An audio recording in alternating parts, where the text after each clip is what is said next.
All right, so let's get started with our conversation. First of all, we're here to talk about Beyond Room revenue, but really quick, I would love it if everyone would just take a second and talk a little about what they do, because I think people are going to realize we've accumulated a tremendous amount of experience in the folks that are here. So, Sharon, let me start with you, and if you wouldn't mind, not just what you're doing today, but a little bit about what you did that got you there too. So just tell us a little bit. Thank you, Scott. I'm very excited to be here. I've been in the hospitality industry now for more than 20 years, of which a large part of it has been spent in commercial operations, managing revenue strategy, distribution management, and sales and marketing operations. And I've invested a considerable amount of time, almost 10 years, last 10 years, delving a lot into total revenue management. So I'm very excited that we're talking about this topic here and part of this series. Excellent, thank you. We're going to talk about it some more. But Anne-Marie, tell us a little bit what's Tacticon. First of all, that might be a little bit of news to some people, but tell us a little bit about yourself too.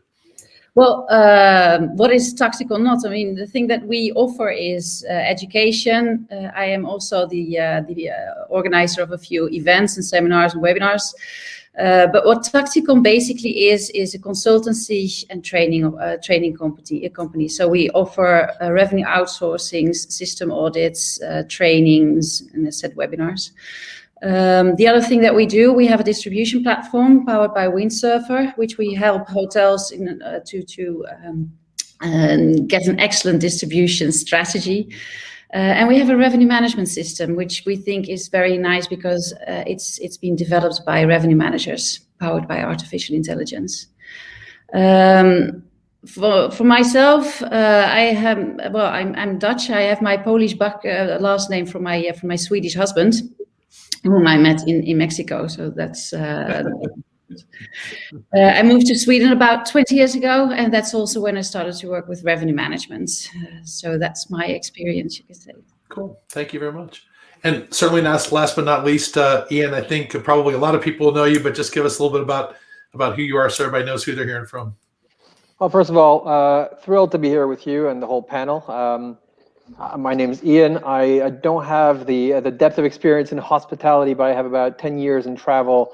3 years in hospitality, just joined Accor 3 years ago, and then prior to that spent a lot of time in big data, CRM, loyalty in a variety of consulting roles. But I'm a finance rogue agent, started my career in finance and decided that I just didn't really like it and moved into database marketing, did my PhD in machine learning in the UK, and I seem to be moving between countries where my accent is never appropriate. So I'm in France with a French-Canadian accent. I did my PhD in the UK with an American-Canadian accent. And today I'm in charge of all the commercial activities for Accor, previously head of CRM, guest experience, search, digital. I'm taking those responsibilities into the commercial lane for South Europe, hopefully in a very sunny recovery period. Excellent. Yeah, I think we talked about that in our last session. For those that didn't catch it, you can still catch it. But you have a lot of experience here, and I think one of the themes that you're going to hear from all of us is it might not be the perfect time to own hotels, but anytime there's a downturn like this, the tailwinds for the people that work in hotels are pretty exciting for a while. So a lot of us are really kind of looking at this time period and saying, hey, listen, this isn't the great time, but tremendous optimism about the near future. So on that tone, Ian, before we really get into Beyond Revenue, I wanted to talk with you first because you see in such a wide section of the industry. I mean, Accor has such a diverse portfolio. You see so many hotels. So tell me a little bit, like, let's take a minute, just sort of set the stage. Like, what's happening right now? What are you seeing? And what's the near future feel like before we start talking about the longer term? I mean, it's interesting because the near future and the summer periods are very different. And you can see what's happening today. It's a mixed bag of events happening across the board. In the very near future, what you're seeing is there's a clear correlation between the vaccination schedules of multiple countries and their domestic recoveries. I mean, it is crystal clear whether you're talking about the Middle East, particularly UAE, whether you're talking about countries like China, whether you're talking about the trans-Tasman bubble, you can see that those areas which also have been vaccinating aggressively, the UK is another good example where you can start seeing the trends turning around, are recovering very, very quickly. Now, of course, they're recovering in the segments where we know there's more resilience, segments around leisure, individual travel, small businesses, that kind of thing. But certainly we're not seeing a global recovery. We're really, we're looking at the implementation today of traffic light systems across a variety of different countries. And I believe you'll start seeing those kind of systems take place in a variety of other countries, whether it's in Europe or elsewhere, which I believe will, to some degree, probably moderate the degree to which the recovery could really move upwards. And I think with very good reason. I think there's a certain element of control of the pandemic, which is important to respect in this kind of, we're not in a violent economic environment where it's a complete free for all for recovery at all causes. So I would say, yeah, mixed bag, different rates of recovery, and certainly completely tied largely to individual small business segments and vaccination schedule. Just kind of as a follow-up, one of the things, like, for example, in Switzerland, when international travel goes away, we lose all the international inbound travel, which is pretty big, but then we also lock in this domestic traveler that's got a pretty decent ability to pay. We lose length of stay, but rates even go up typically when we have a downturn. But that's our dynamic. Other countries don't have the domestic. So you're seeing that definitely, right? I would assume as part of the pockets. How about tiers of business? I mean, you guys manage everything from Joe and Joe Hostel to Raffles and Fairmont, right? So you've got every color in the crayon box, so to speak. Is it happening differently there too, or is it really more based on source market and segments and stuff? Yeah, I mean, the fun part, I'll say about the fun part about having almost 50 brands across all segments is you can see what's happening across the board.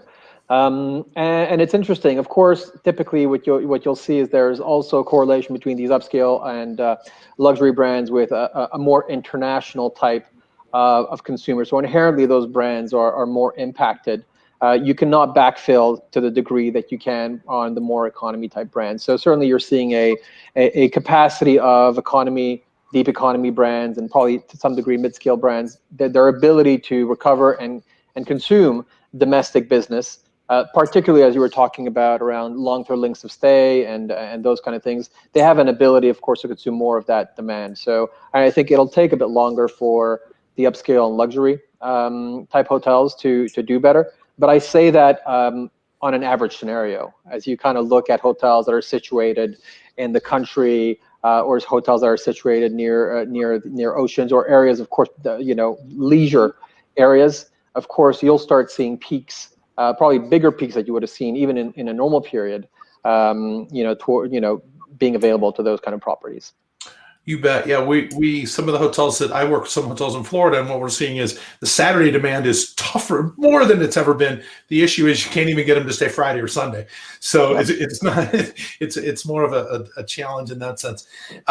Emery, let me ask you next, if you don't mind. You see now a sort of a very different perspective, because not only do you see a variety of hotels, but you see a lot of different operating philosophies. So you see a lot of different people that have different outlooks. What's kind of that same question? What's it feel like right now, and what do you think it feels like 2 weeks from now? Yeah, well, a lot of our customers actually are based in Scandinavia. In Sweden, actually, the hotels have been opened, also the restaurants. So we see that there's a very different kind of atmosphere here in Sweden. It goes quicker. Actually, when restrictions were released last summer, we saw almost immediately an impact on it. A lot of our hotels, especially the ones that are just like nature, that are just like not in city center, based in nature, have some water around them, which is amazing here. They actually did, one of them actually did 200% better than the year before. But I mean, that's when it comes to the ones that are just like not city center, that is just actually quite a bit still of a fight for us in order to get the business to come there. We see also packages being bought in a much larger extent. Before, packages were mostly actually just like done for marketing purposes, right? You have to talk about something. We have bicycles for hire, so we package bicycles because then we can talk about that. Now we see actually that they're being bought, and they're being bought quite well at high rates. Domestic travelers, most of them that travel, they go to the weekends. They actually do visit us on Thursdays and Fridays. But they're not really that price sensitive anymore. They like to have maybe the higher, the better room types. They like to spoil themselves. That's what we see here happening. Let me come back to packaging in a second, because that's kind of the next thing we're going to talk about. But Sharon, same question to you, right? You see a lot of hotels, like, I don't know, share the big picture that you're feeling as a result of the sample that you have. I think largely what I noticed was that the hotels went pretty much into a very hyper creative drive, where they were coming up with offers or trying to think of different revenue opportunities that pretty much lays down the landscape of what future could hold for those facilities. I mean, some of them were really strained because of the restrictions that the pandemic brought in, or the restrictions that were put in by their governments or local authorities. But largely you saw hotels trying to be very creative, trying to think out of the box, and start imagining different revenue streams. How much of that is sustainable post-pandemic, or when the pent-up demand really comes through in areas which are more leisure-driven, or city hotels, that is yet to be seen. But it kind of paints a very interesting landscape for the hotel industry, including restaurants and other ancillary streams of revenue for independent operators, for chain operators, for regional chains, to actually take a step back and start looking at what that data tells them of what they were able to achieve. If they believe that the bubble travel, which we are seeing now amongst many countries, if that continues, such as Qatar Airways flying into Maldives to a particular hotel destination, and that's how the bubble travel is being managed, that's a great opportunity for hotels to really scoop a lot of that information and really start optimizing that demand. But when that restriction disappears, will that thousands of offerings that they thought of or were being creative about, will they find sustenance? That's something still to be seen. But just to answer your question, very short sentence is that hotels were being very imaginative and creative, which was excellent to see. And that opens up a lot of opportunities for this industry. So I just wanted to just kind of quickly share from our the panel submission. So it was mentioned earlier that we do these in conjunction with a hospitality net revenue optimization expert panel. And so the question that came from that, really, that we're dealing with today is now the time that we should start looking at those ancillary non-room revenues, and what are those big opportunities? So let's talk a little bit first about packaging, right? And I'm going to come back to you, Anne-Marie, but kind of the most obvious interpretation of beyond room revenue is packaging, as you mentioned. So in the past, hotels have tried to be super innovative here, but let's face it, the majority of what we've done is bed and breakfast, right? It's not, we have all these wonderful things and we sell 95% room and breakfast. So that's hardly an innovation, in my opinion. So many of the contributors to the panel really spoke a lot about sort of, quite frankly, the packages that we used to put on the shelf and never sell. And what I'm wondering is that going to be different this time around? And how will packages play a role in driving revenue? Yeah, well, you're speaking actually to somebody, well, I said a majority of our customers are in Scandinavia, where breakfast already always is included. We're very good at packaging, apparently. So that is lost room revenue, is in other words. It is. You need to understand that in Scandinavia are a lot of chains, and if these chains always offer breakfast and great breakfast, well, then actually everybody is following. So yeah, you could say we would have loved to see it differently. I think, I don't know if it answers your questions, but I think what we see is that from hotels just like over packaging in the past. If you would just like look at a website, you would see just like 15 different packages, and you wouldn't really see the difference between package 1 and 2. But you know, hotels, we love packaging, and we love to like add things to our rooms. Now we see actually that hotels are a little bit more smarter. I think they go for maybe 1 or 2 packages. They the ones that work best for us, but then that's very much related to the type of property what you're talking about. The ones that work best for us are the ones actually that keep it simple. They include something that they're good at, if they have a good restaurant or if they have a good spa or something, and then they make sure that they do an upsell on site.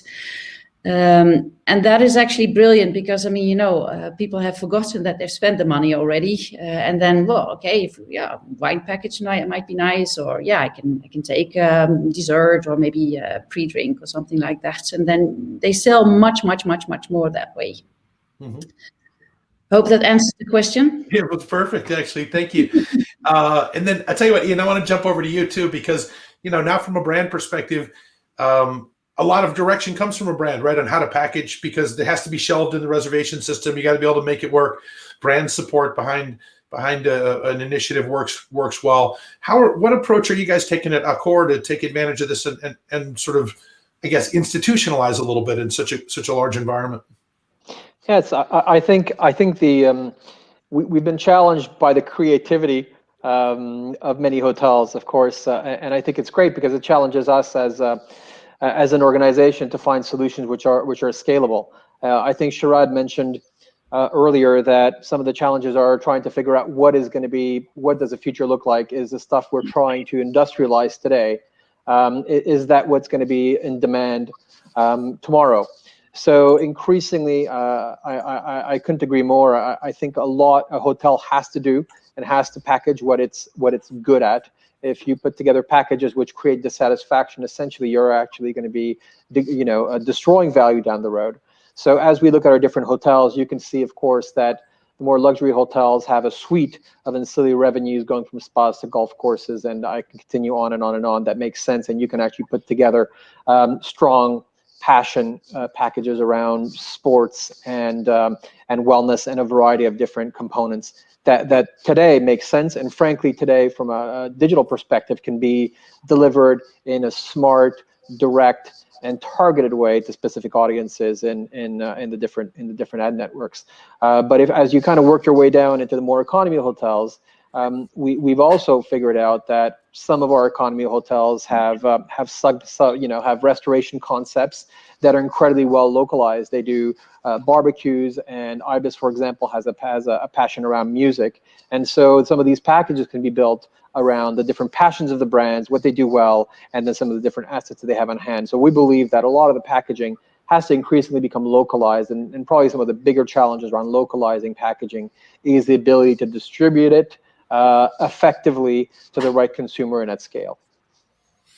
Yeah, I think you make an amazing point, right? You have a little bit bigger challenge because local is difficult from Paris, right? Local is difficult, largely institutionalized. But you also make a great point that effectively you're now building a product that fits a micro segment, and digital marketing lets us communicate with those people too. And almost the product becomes part of its own marketing in a way. So a huge opportunity as we start to become more localized. And one of the things that I tell some hotels sometimes is they should really go seek what they can sell that an online travel agency could not sell at their hotel, right? Whether it's some kind of a contact or some piece of local information that, kind of plays better with the traveler for more of an experience as opposed to just an accommodation, right? And so Sharon, just kind of throw it out there to you too, like, what's up with packaging? Let's get away from bed and breakfast and let's move on to something better. What do you think?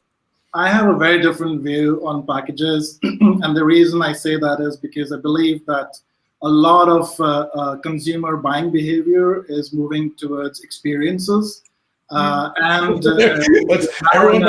correct. We're now in a phase of experience economy where you don't want to construe your consumer to choose from an offering that is tailor-made by the hotel because their operation can support it. What you want is that the consumer has the flexibility and is able to choose across a different host of attributes where they can say, listen, this is how I would like my stay to be, whether it includes dining in one of your Michelin star restaurant, or using or booking a cabana in advance, or it has a view of a room. And I believe you addressed this in the first series. Attribute-based pricing is pretty much going to hold the key to future as to how consumers are going to interact with hotels and their stay. So packages would actually disappear in the long term, where they will not find any value because consumer really wants to define their stay based on what their needs are. And now it is getting into very individualistic needs. I believe technology is an enabler here. If hotel companies are not looking at upgrading their technology, which lets their consumers choose, then they will be behind.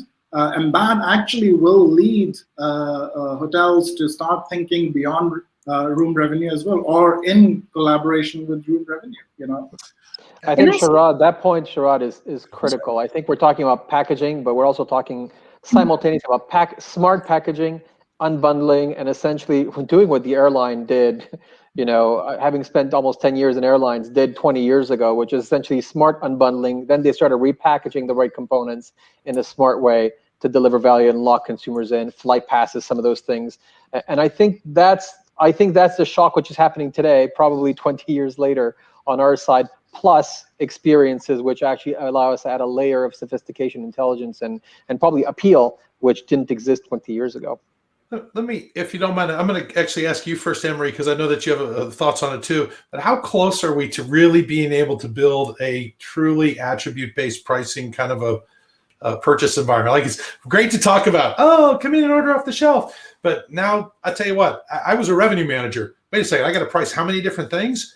And oh, by the way, and it's all got to be bundled in, and it's got to look like a value. The more you add to it, it's got to look like more of a value, but I don't want to give up profit. Like, right? I think it's like the devil's in the details a little bit on the attribute-based pricing and being able to put it on the shelf and really sell it to a consumer. And so, Anne-Marie, I know you have some thoughts about it. So how are we there? Well, I think actually, from my perspective, I have no issue in doing that actually. But I think from a revenue management perspective, you need to understand that all these attributes, they need to be revenue managed in a different way. So applying revenue management on restaurant, on spa, on conference, on rooms, it's just like completely different ways of doing that. And as long as you keep that in mind, actually the attribute pricing is quite simple, as long as you're a good revenue manager, of course. To Sharad's point, I think you are very, very right in that the fact that we're going to have to personalize our packages. Me personally, I like food, but I might not be that interested in spa treatments. So don't throw spa treatments at my face. I like to be in a spa department, but no, that's because I want to relax.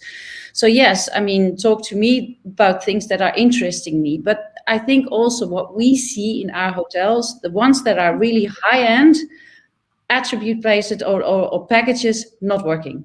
Because the people that come there, they really want to do the things on the site. They want to decide when they are there. I can see that the 4-star properties, their packaging is really, really, really popular. They will try to have maybe attribute price, these kind of attribute price packages. So it's just okay, you get a room and then you do everything on site. That doesn't really work at that moment for them yet. So that is a double answer to your question, I think. No, it was a perfect answer. So I think what I'd like to do, let's move beyond the whole package idea. But I think, Ian, you brought up a great point that I was hoping you kind of give us one last comment on. And that is, when we build these packages specifically for people's experiences, it's really more, I think you mentioned a small festival. It's tickets to a music festival that other hotels wouldn't be able to get access to. It's some kind of a cool experience, because then we can talk to the people that are interested in that music way before they're in hunt of a bed and a toilet. So now we get out of commoditizing our product and we get into really truly bundling an experience, and we use it to position, we use it for market segmentation. Like, it really makes a tremendous amount of sense. So just kind of, give us one piece of expertise on that. We'll roll on to more esoteric stuff. So yeah, I think I think part of it is around selling it. I think part of it is also just building it into your value proposition. I think the emergence of a lot of these lifestyle hotels, which have existed for a long time. I mean, Sharad's probably going to be kind of nodding his head, but realistically, you look at some of these hotels that create areas through their common areas that create an attractiveness of the hotel, and frankly, the room is almost secondary. And so they have a capacity to price and drive persistent usage, which is significant because they have places people want to go to. And so whether we actually build them into the experience or people spend on site, it's almost secondary. At the end of the day, it's about the total revenue which is generated by the consumer across the journey, whether it's spent upstream, downstream. I think at the end, that's also a choice. The more you can actually build upstream, great, you're securing revenue, and then you can just upsell and cross-sell more down the road. But I think realistically, the lifestyle movement, which is accelerating, certainly for us, we're seeing a boom in lifestyle type hotels and lifestyle areas in hotels, namely around F&B and entertainment, demonstrates, frankly, that creating some of these ownable moments is super critical, particularly in a recovery. People are going to be looking for more than just the room. We know that for sure. And so you're really seeing hotels take control of every square meter in that hotel and start getting creative around how do I animate this area, which has been dead forever, but can create that extra little edge over, a hotel just across the road. And I'm pretty amazed by the creativity, but I'm inspired by the fact that people are being creative, because after being beat up for a whole year, getting incremental loans from your bank to run your hotel, they wake up in the morning, they have a drive and a commitment to bring the industry back from the brink, and that's just super cool. Yeah, I think so. As we talk about beyond room revenue, I think we could talk about it in the very mechanical sense of packaging, or we can talk about it as we're kind of going to evolve now into, well, let's market an experience, let's monetize the room, right? So, if that's where we get most of our money from, then that's fine. But let's not commoditize our product. Let's really, really, appeal to our customer and give them what they really want and value, which, if it was shelter, only the low end of your portfolio would be successful, right? Now, thank goodness for Maslow, or there'd be no luxury hotels. So, and so really kind of appealing to people in that sense, and really kind of touching them on a different level. And I keep thinking of that digital marketing process. And really, if we can talk to them when they're still dreaming about what they're going to do, we completely circumvent that point of sale fight in Google for who's going to win the customer and pay 20% for them or not. Really is just this kind of a really cool opportunity for hotels that the consumer shift in behaviors is making available. So I tell you what, let me come back to you, Anne-Marie, if you don't mind, because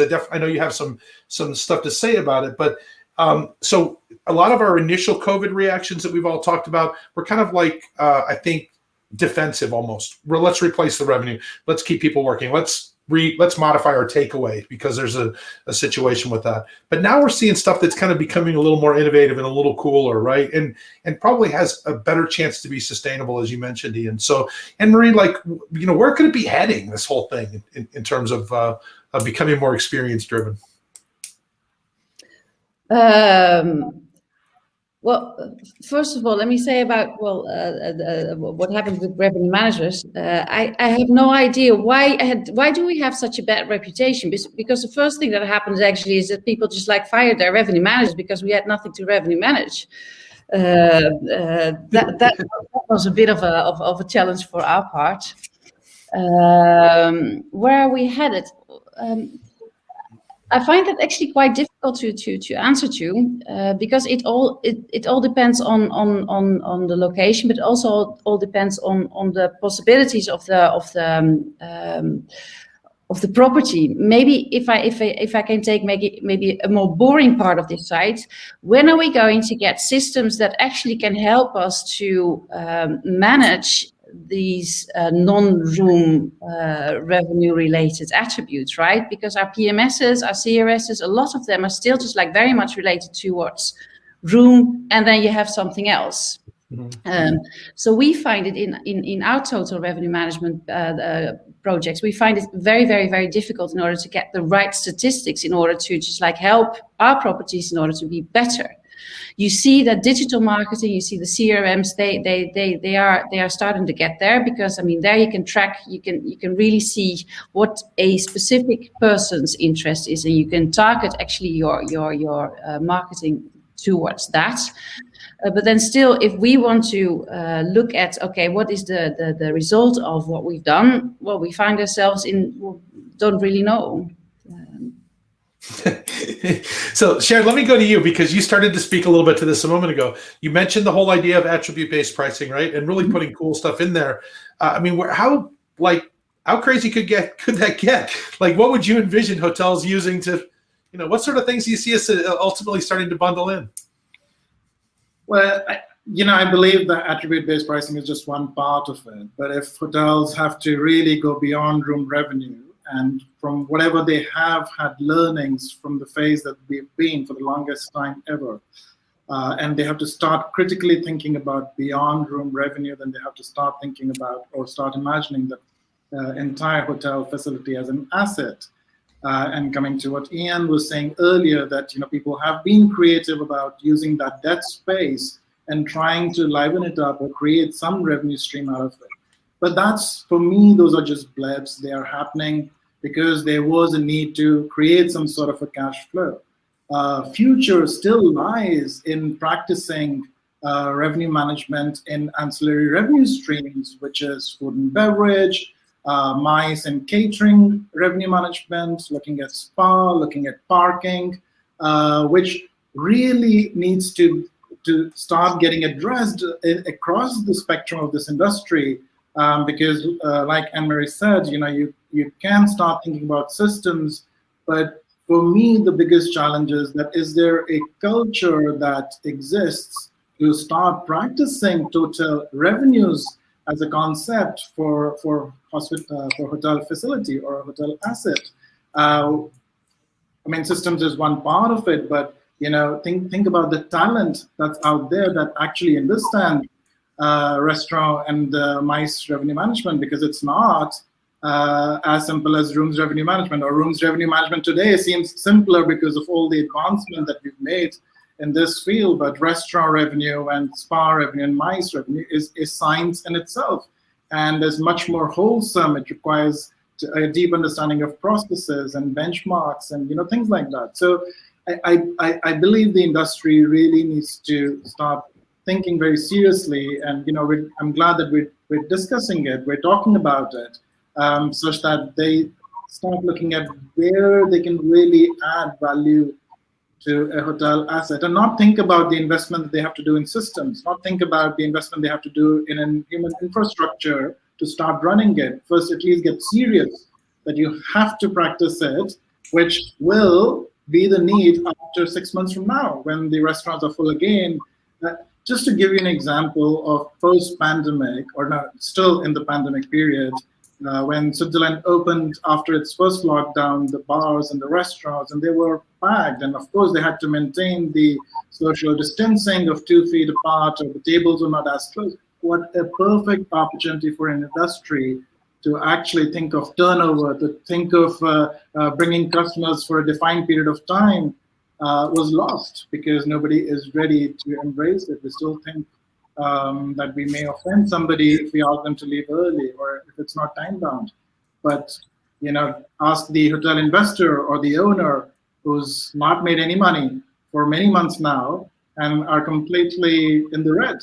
So this is much needed, much required, that we talk beyond room revenue for the entire hotel asset, and not just attribute-based pricing. And all for me is just adding value to a current process. So I remember. I mean, we've been talking about total hotel revenue management for a long time.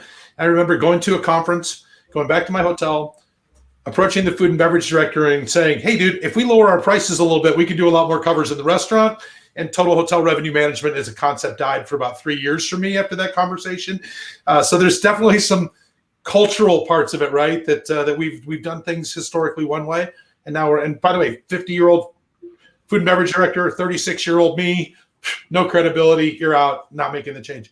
I think we're more open-minded to that now, and we're starting to understand it, but it still has some cultural barriers. So, Ian, let me ask you. I mean, I know Bella. I know you guys are talking about total hotel revenue, right? But it's not just today. They're responsible for this too, right? There's a big cultural piece that has to be put in place. How does that come about? I mean, look, I agree 100% with what Anne-Marie and Sharad said. I mean, you have to practice it. In order to practice it, you have to collect the data. The data needs to be high quality, and that data needs to be collected in a manner to be actually utilized across channels, and then it has to be measured by a bunch of smart, either data solutions or data scientists, and then it needs to cycle back. Realistically, we've operated in massive silos for a long time. And I think this is an opportunity today to kind of press the reset button. We need to press a reset button on our capacity to revenue manage the core revenue streams that are important to our business. We talked about F&B spas. There's, of course, a number of other ancillary avenues you can actually pursue across the different other segments, whether it's MICE or other elements. Absolutely, we need to get those right. We need to cross-pollinate across those, because we lose a tremendous amount of value by considering consumers B2B and B2C. Certainly the dialogue with the consumer is optimized when you actually have a concerted dialogue with that consumer across a variety of different products. And I think lastly, the last bit is around testing and learning on how you optimize that space in a hotel, where we're testing things like co-working and optimizing that space, converting rooms for other uses. And I think that test and learning mindset, which has been really strong in the sciences and certainly in the digital spaces, has to be brought into some of our practices today, because the modularity of spaces, either a space is modular and you optimize it by converting it on a recurring basis to the use that it's required for, or it's committed. But I think only testing and learning around some of those spaces can optimize truly at a square foot level and totally revenue manage a hotel. Yeah. Definitely. I actually saw a comment from Kelly McGuire roll across the screen. Shout out, Kelly. Good to see you. I'm another member of the revenue optimization panel, and definitely a friend to everybody here. But one of the things that she mentioned in her post, which really stuck with me, is we got to realign our incentive-based comp at the same time. I mean, if you take the operations people, they're measured on a profit percentage. That conversation that I'm saying, hey, we could drive a bunch of covers if you lower your price. He's saying, why are you trying to steal my bonus, man? He's not really seeing that, because we don't really align the business with the compensation. And she's a fantastic advocate of that. And it's a key piece, right? That it's got to come from the top, because if you're willing to pay me more money for it, it must be more important. Therefore, I should win this fight, because if I win the fight, I make more money, right? So it's really kind of a very, very, very all the way down in the gut thing that's got to change for us a little bit, and so great to see Kelly, and she's right on with that. If you haven't read all of the opinions, by the way, on hospitality, you should. There's a lot of really good stuff there. So I'll tell you what, Ian, before we move on to a very specific topic which came up a lot, we're going to talk about KPIs in a minute, because there were some great comments in some of the panel about KPIs. But you mentioned that you were inspired about some of the creative stuff. I don't know if I could kind of put you on the spot and have you share one or two things that have been kind of the more inspirational ones that people have come up with non-revenue wise. Yeah, of course. I mean, recently we had a hotel which decided that they were running a little empty. They looked at the configuration, fairly sizable hotel, U-shaped hotel, pretty traditional. And Valentine's Day came along, and they literally threw a Valentine's Day bash. They're an upscale hotel, fantastic chef, and essentially had a concert, a comedian, completely went out on social media. They sold out for that whole weekend. I mean, selling out an upscale hotel in urban Paris these days is a rarity. I think Anne-Marie mentioned it. The core urban cores are challenged. Even on Valentine's Day, I mean, going to a hotel to consume hotel food, which is sometimes perceived as not the same caliber as a prime Michelin star restoration option, is not the same. But frankly, hotels are the only option today. So it was an amazing opportunity for this particular hotel. Is a Pullman near the Eiffel Tower, which essentially said, look, I'm going to raise the bar of food. I'm going to raise the bar on entertainment. I'm going to create an event, a real event. This is full-on entertainment. You felt like you were in a club. Now you're in your room. Understand, you're in your room looking at a show. And eating, food that's being delivered to your room, but people just went absolutely insane for it. And so you've seen some creativity around those things. Modular spaces. We've seen we've seen a lot of hotels now change up their spaces very aggressively to just see what's actually going to bite. And so I've seen small areas being converted into small shops because they're getting, half the load they used to get. And they're just testing and learning because, they have an opportunity to do so in lower traffic where people aren't stepping over each other. When the deconfinement happened, they converted those areas into small yoga studios, to see if during the day they could appeal to a different clientele. Some worked, some didn't work. But I think the testing and learning by default is becoming part of their DNA, which frankly is great. Right. Absolutely right, because I think we're as we mentioned, the innovation is not over with. It's going to be around for a while. So if people get in the culture of trying stuff and being willing to make a mistake, right, in the process of learning, then I think it's a good thing. So we've got just about 5 minutes left. So let me ask you guys. I want to hit on the MICE topic, right? Meetings and incentives, big thing. All this meeting space, Ian, you alluded to it. So I'm just going to kind of go around and just ask you to comment on what's up with MICE because it's different, and then we'll get some closing words before Enzo pulls the hook on us. So I'm just going to go around in the way everybody is in order. So Sharad, if you don't mind, what's up with the MICE segment? What are you seeing, and what do you think? Where do you think that ends up?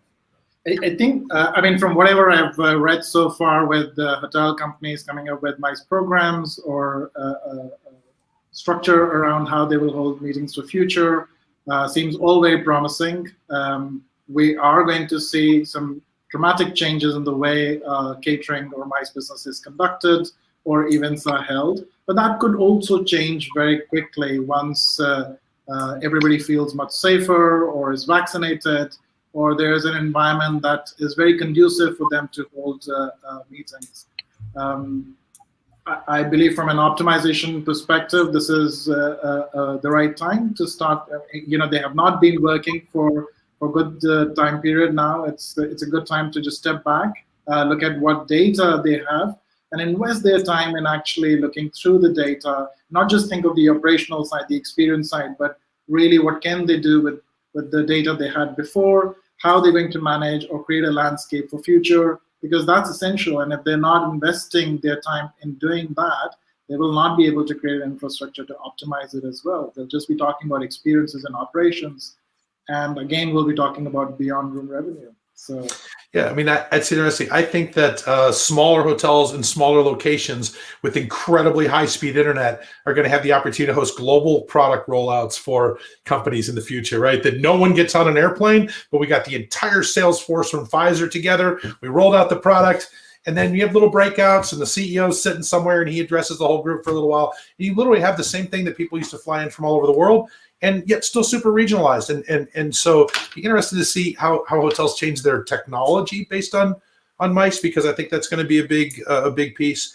Ian, how about you guys from a brand perspective? How are you starting to organize for MICE business? Yeah, I think you're spot on. Certainly, the only business which has been sticking with us is a small meeting business today. They're all asking for the same thing. They're looking for hybrid solution, hybrid meetings. Although they're kind of small today, and frankly, I think the technology is going to be ramping up as we go. I believe that the meetings business is going to have to transform itself. I think a lot of companies are realizing that they can function with a lot less massive conventions. However, they cannot function with a lot of people without people meeting each other, whether it's virtually or not, or at least in smaller groups. So I believe the need to congregate for me is important. Does the need to congregate in terms of massive venues? Is that absolutely necessary? I think it's a question we have to ask ourselves. It's a fundamental question. A lot of the questions around air travel are also going to put some pressure on trying to stay a bit more local and use more green options around travel. So my sense is hybrid meetings, the capacity to bring people together in a multiple number of small locations, even if it's a global type of session, will certainly grow.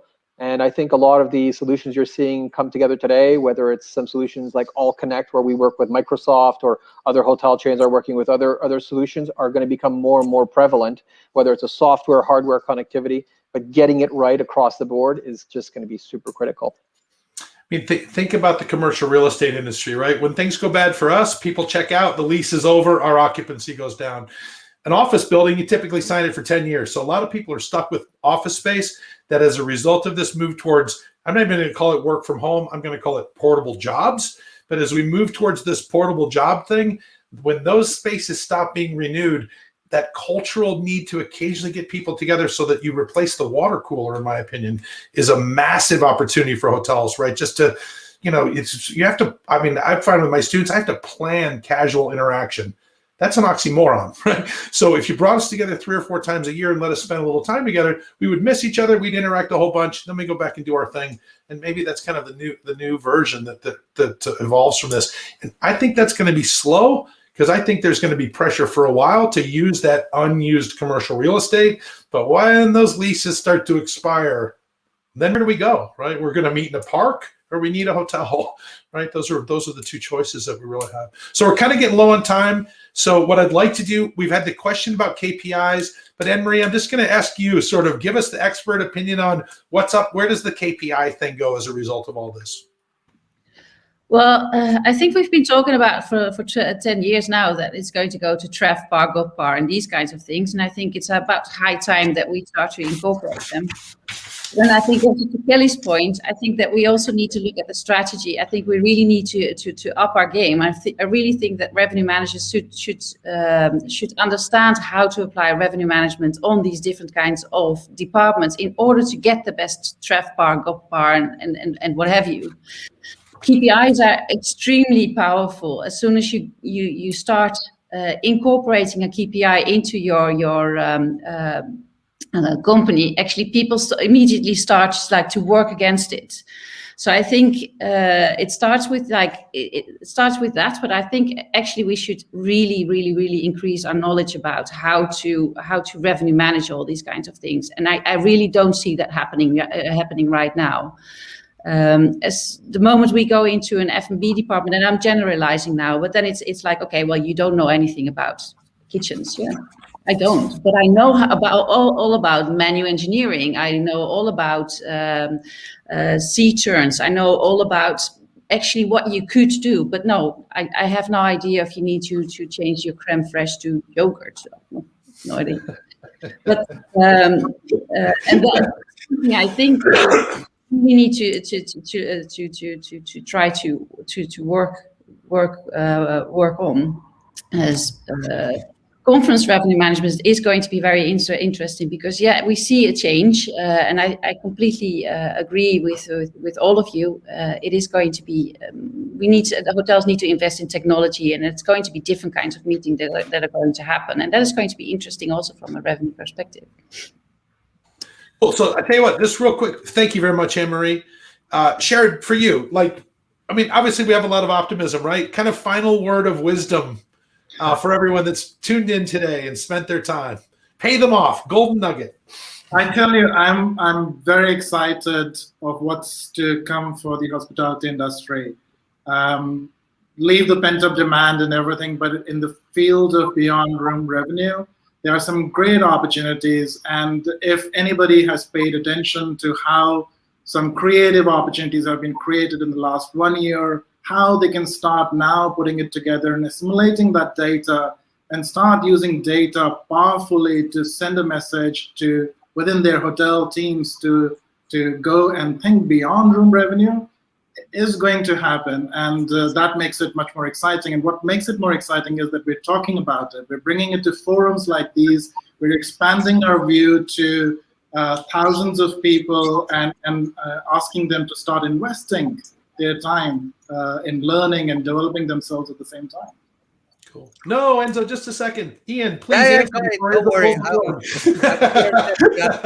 worry, guys. No, same kind of comment, Ian. I mean, where do you think it goes? What are your feelings about that? Honestly, I'm out of inspiration, but all I can say is for sure that revenue managers and data geeks are going to rule the world.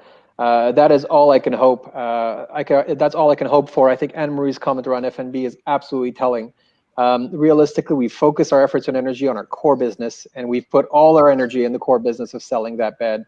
Increasingly, we need to put that energy on all the streams of revenues that are coming to bear. And the only people that have the capacity to conceptualize these things are people that have data at the core of their being. So I really have I don't fire revenue managers, Anne-Marie. I've actually I feel that they are going to be at the heart of the transformation of our business. I think our business is going to do amazingly well. I think we are here to transform and meet a bunch of emerging needs. I don't think there's been ever a time where this industry has changed so fast, so dramatically, and with so many different needs and opportunities ahead of us. So I think the message is stick with it, because you're going to have a blast in the next 10 years. Yeah, I totally agree. The one thing I would add to that is I tell my students all the time and people I run into that it's great to be really analytical, but become a data storyteller, right? If you can tell a 12-year-old what's happening at the hotel, then you're really good at it.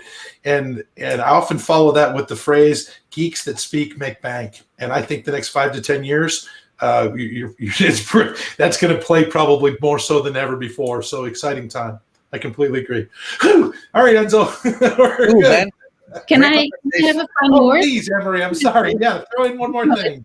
It's okay. First of all, I think actually for all of you that are here, if you still are at the hotel, your hotel exists. I mean, you're fine. There's nothing that's going to kill you now. And we need to understand also, I mean, there's going to be a time after this. This is going to, in the amount of our lifetime, this is going to be a very short time. And we need to start focusing on not the now, but the next steps.